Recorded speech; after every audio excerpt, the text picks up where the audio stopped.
Hi there, everybody. So we have this book, 200 Aesop's Fables. You may have heard of some of them before. A lot of them you might not have. But this is where, like, The Boy Who Cried Wolf and some other stories like that come from. So we're just going to work our way through it a little bit at a time. They're very short. So here's the first section. It's called Funny Fates. And we'll just start on page 1. This one is called The Thirsty Pigeon. There once was a pigeon who had flown for many miles without water. She was desperate for a drink, but could not find a lake, a pond, or even a puddle to sip from. Suddenly, she noticed a goblet of water painted on a signboard. The pigeon had no idea that it was only a picture, so she flew towards it excitedly. Bang! She crashed right into the signboard. Then she slid to the ground, her head spinning, and after that, the silly pigeon learned to always take more care. The lesson is, enthusiasm should not outrun being cautious.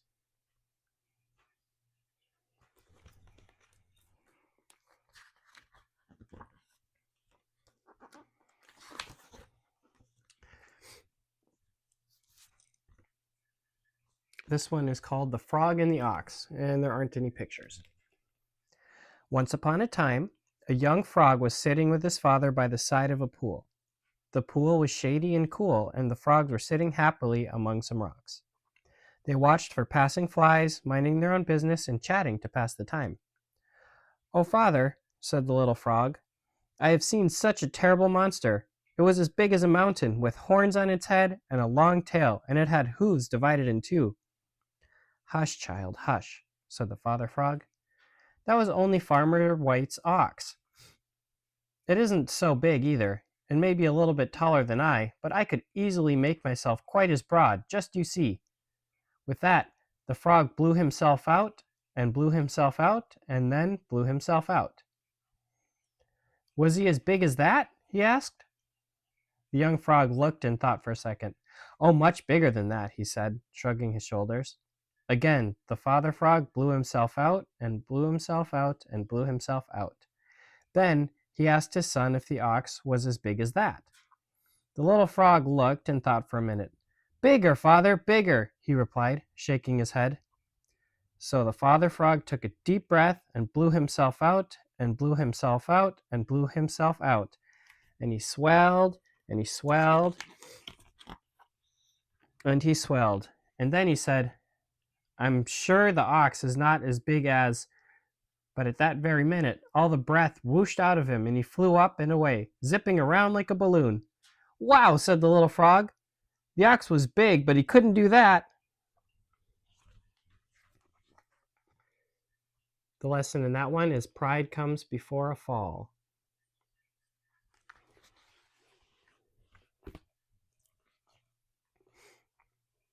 The next one is called The Belly and the Members. That one doesn't really make any sense. We're going to skip that one.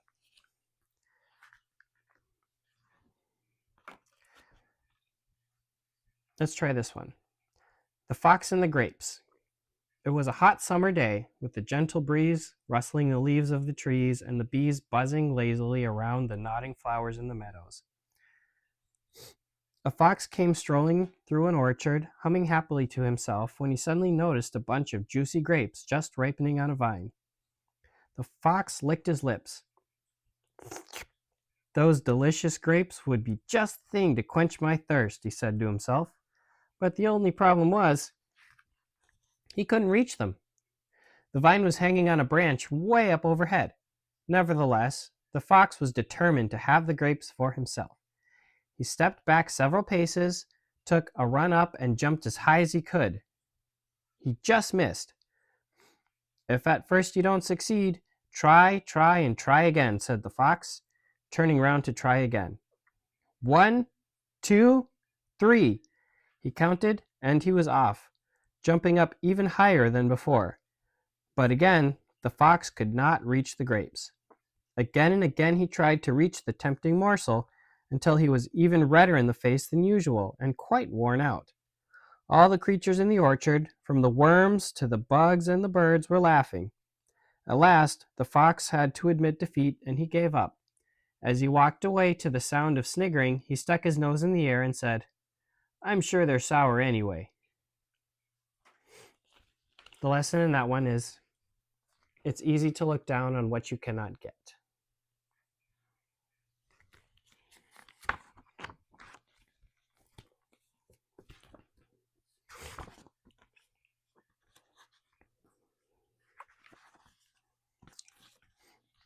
This one is called The Fox and the Mask.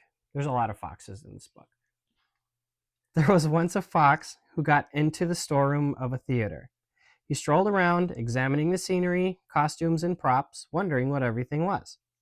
The fox was delighted when he came across what looked like a leg of chicken and a hunk of cheese, but when he bit into them, yuck! He found out they were only made of paper and glue. As he turned to see if he could find any real food, the fox saw a face glaring down at him.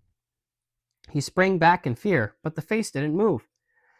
The fox became a little bolder and stopped shrinking back. Still, the face did not do so much as blink. The fox stepped closer. The face did not flinch. He stuck his tongue out and blew a raspberry. It was only a mask, the type actors use to put over their faces. "Ah," said the fox, "you look very fine. It's a pity you don't have any brains." The lesson in that one is, an outside show is a poor substitute for inner worth. Or what's on the inside is more important than what's on the outside.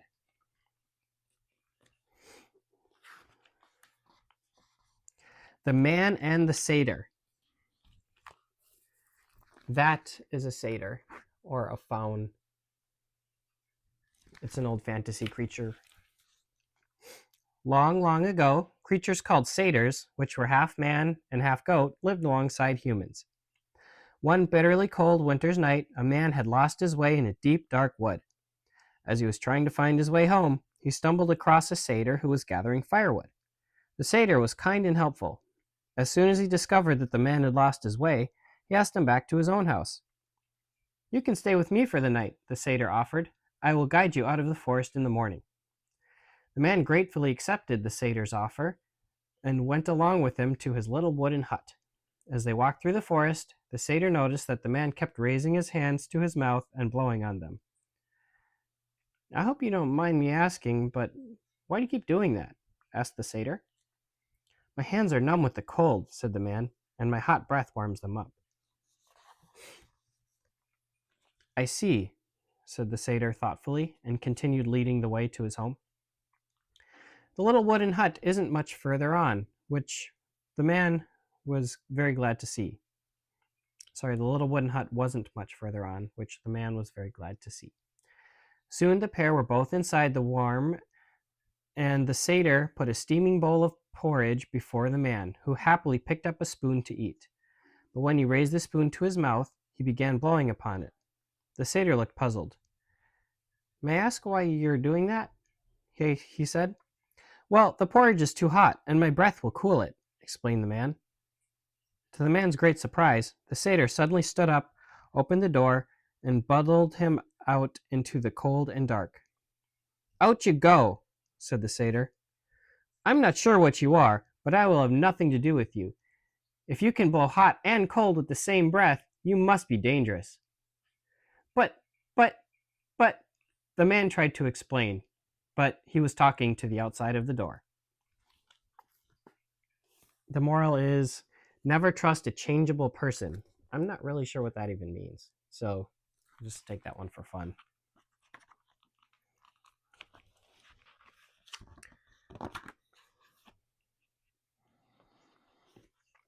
Okay, one more. This is called The Horse and His Rider. There was once a young man who fancied himself to be a good rider. One market day he saw a fine-looking horse for sale and was determined to ride it. He did not know that the horse had not been properly broken in, and he didn't think to ask.